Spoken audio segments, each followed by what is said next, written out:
детейлдеп келсек, мына аппарат.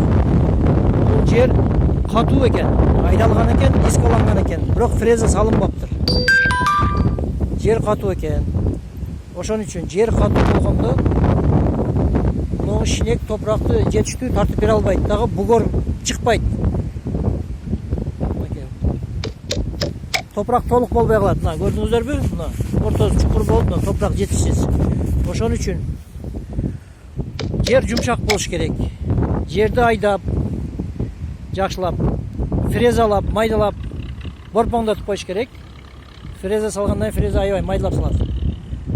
Анан кийин бул аппаратты салыш керек. Ошондо абдан сонун чыгат. Мына. Бул бугор чыгарат, лентаны жаткызат, ичине мына лента. Анан үстүнөн монтип пленканы жаап кетет. Тиккенге даяр да. Муну тарткандан кийин уже сууну коюп тиге бересиздер. Мына азыр фреза салып айтып атат. İşte бүтүп калдык 2 сааттан бери. Азыр бүтөйүн деп калды, азыр бүтүргөндөн кийин баштайбыз. Баштагандан кийин да процессти көрсөтүп жөнөтүп коем.